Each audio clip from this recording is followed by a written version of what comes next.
পূব আকাশে সূর্য উঠতে রঙিন বাঙালিয়ানা পোশাকে বিভিন্ন শ্রেণীর পেশার মানুষ এসে জড়ো হয় রমনার বটমূলে নতুন বছর 1432কে বরণ করে নিতে। আলো, প্রকৃতি, মানুষ ও দেশপ্রেমের গান দিয়ে সাজানো হয় রমনার বটমূলের ঐতিহ্যবাহী ছায়ানটের বর্ষবরণ উৎসব। ভৈরবীর রাগালাপের সুর ধরে রমনার বটমূল থেকে শুরু হয় নতুন বছরের সূচনা লগ্ন। এই জিনিসটা দেখার জন্যই আমরা প্রতি বছর আসি। ছায়ানটের সাথে আমরা জাতীয় সঙ্গীতটা গাই, গিয়ে তারপরে চলে যাই। খুবই ভালো লেগেছে। পরিবার সবাই এসেছে।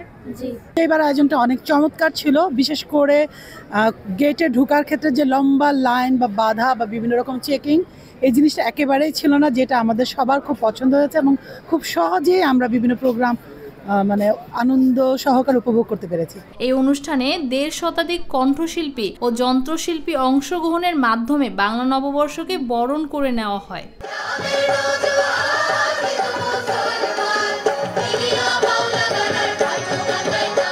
ঐতিহ্যবাহী সাংস্কৃতিক সংগঠনটির প্রতিষ্ঠাতা প্রাণপ্রতিম সঞ্জিদা খাতুনের অনুপস্থিতিতে কিছুটা ছন্দপতন ঘটার আশঙ্কা থাকলেও ছায়ানটের সদস্যরা অনড় চেষ্টা করেছেন পুরনো ঐতিহ্য ধরে রাখতে, প্রিয় মানুষটির স্বপ্ন সফল করতে। আমাদের চাপ ছিল না এবং প্রশাসন ভীষণভাবে আমাদেরকে সহায়তা করেছে।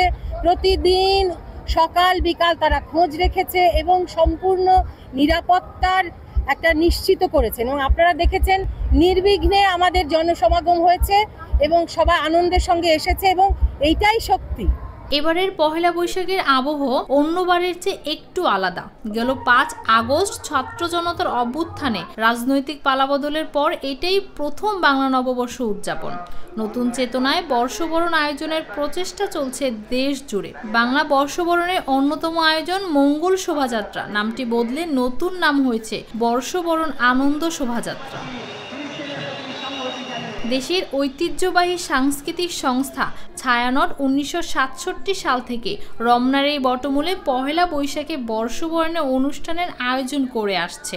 এবার 1432 বঙ্গাব্দকে বরণ করে নিতে গত 3 মাস ধানমন্ডির ছায়ানট সংস্কৃতি ভবনে চলে গানের মহড়া, আর 8 এপ্রিল রমনার বটমূলে মঞ্চ তৈরির কাজ শুরু হয়।